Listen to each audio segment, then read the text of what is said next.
who is a professor, community leader, researcher, she does so many different stuff in the community. So let's get Dr. Jean to come in and talk to us about how she's doing. Come right in, Dr. Jean, and how she's going through the period of Lent. Right here, this is your seat, Dr. Jean. Dr. Jean has a big book to go through with us, so be ready. How are you, Dr. Warren? I'm well. Thanks How are for coming. you? Thank you for inviting me. I see your beautiful medal. Yes, I got King Charles III. King Charles III. And you also have medal.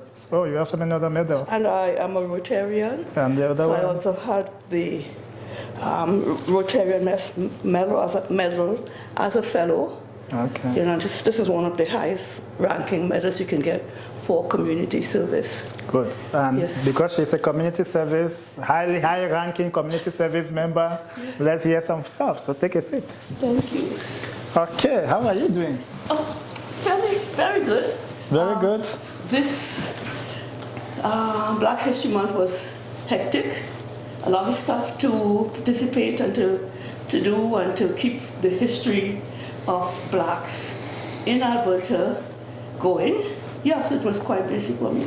That's good. So you are going through the period of Lent. Yes, I am. That's a Catholic tradition. Very much so. So tell us about this Lent, for those who don't know anything about Lent. Okay.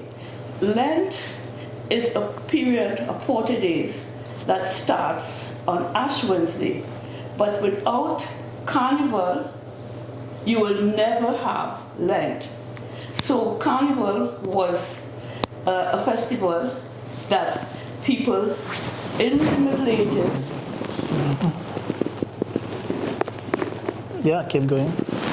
That those in the Middle Ages celebrated. Now, why did they have Carnival? Well, it was an opportunity for the masses to make fun of those who were in authority. They were given permission to do so, and so they celebrated it with a carnival in the square where they were allowed to make fun of the authority figures.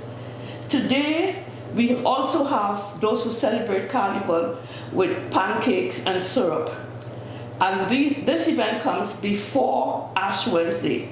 At the stroke of midnight on Carnival Tuesday, we all stop and have to pay attention and to give reverence to our religion.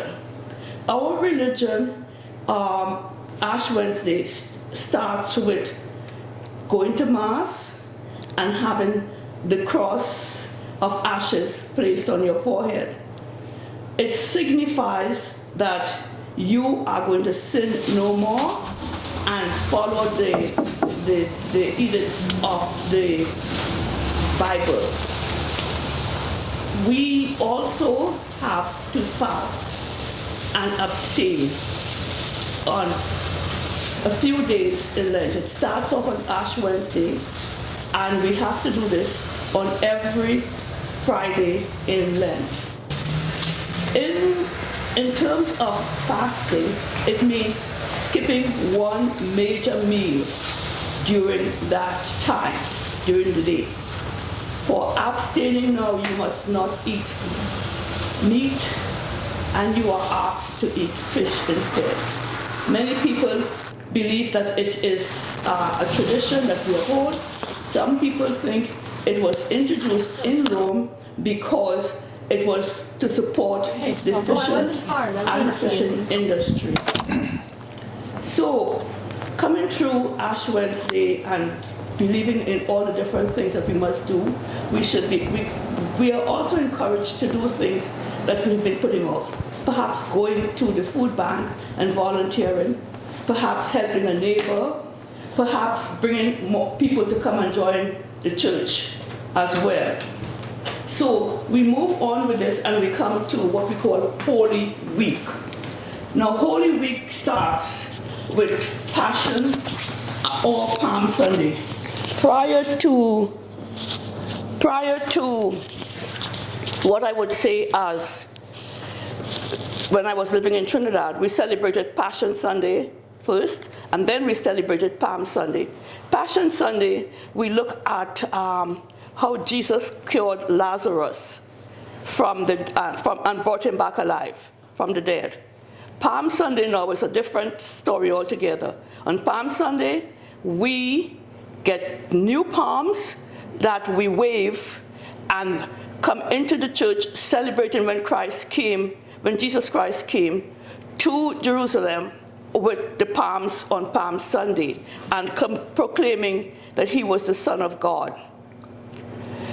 That week, we move on to Monday, and then we move on to what we call the Triduum, which is Holy Thursday, Good Friday, Glorious Saturday, and then Easter. So for Holy Thursday, we have the washing of the feet, the consecrating of baptismal water, creating the chrism, the oil of chrism, which we will use for baptism, confirmation, and what we call extreme unction, or the blessing of the sick.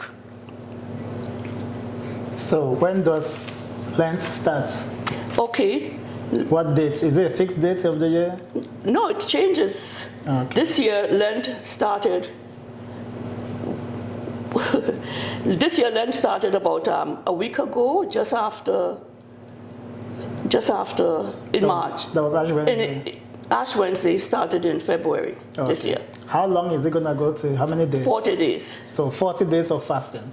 40 days. No, you only fast on... Only the Fridays? On Wednesday, Ash Wednesday, and every Friday. Okay, the rest of the time you don't fast?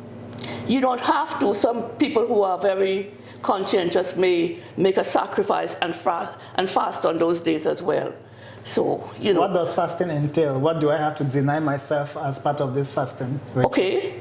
What you have to do is to give up some of the goods and services that you enjoy. Such as, well, I don't know what you will give up, but for me, I like to eat things like peanuts and so I might say I'll give up eating peanuts. I like sugar stuff, sweet stuff.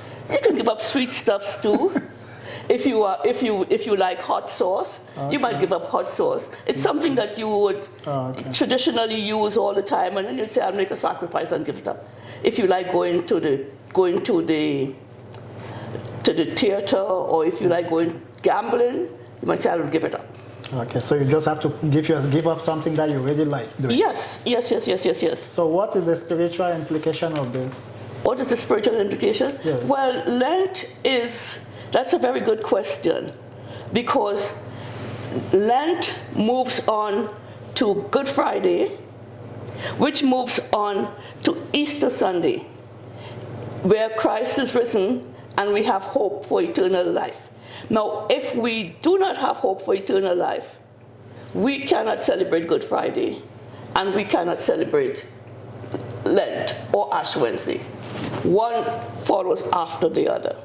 Okay. And so because as Christians, we believe in the risen Christ, we have to celebrate Good Friday and Ash Wednesday.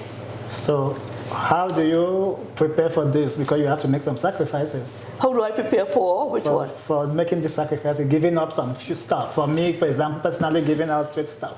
Well, if you are a Christian, a Roman Catholic, and you think deeply about your faith, you will, almost similar to what people do for the 1st of January, you make a decision, well, for Lent, I will give up some good or some service, or I will do some service, okay?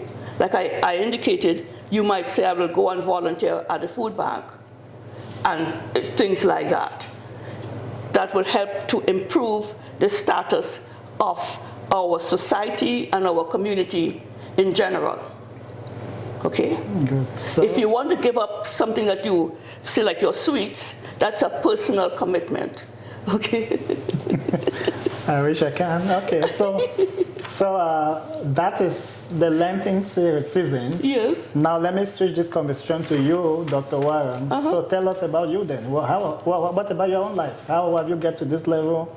You've done lots of stuff in your life. Before we let you go, let's hear a bit about you. It's also Women's Month we are celebrating. Yes, as a female. And a leader in the community with so many medals of accomplishment. As a leader in our community, and as someone who was grounded in service back in Trinidad and Tobago from my aunts and my parents, I have always committed myself to helping our community.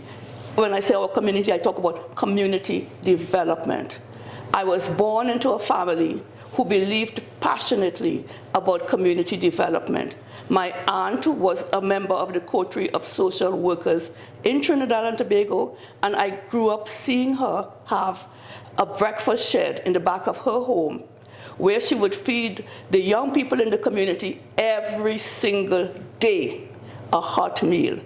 I have seen people come into my parents' pharmacy and told me, Jean, if it wasn't for your aunt and her breakfast shed, I would not be the person I am today. So with that sort of mantra, with that sort of agency that was given to me by my family, I continue to do so in Canada. I was one of the first Girl Guide leaders in Edmonton. I'm always a guide, so I'm still a guide. I was one of the first female black people, yes I was, who was part of the Edmonton Transit System Advisory Board. I also have done many, many things.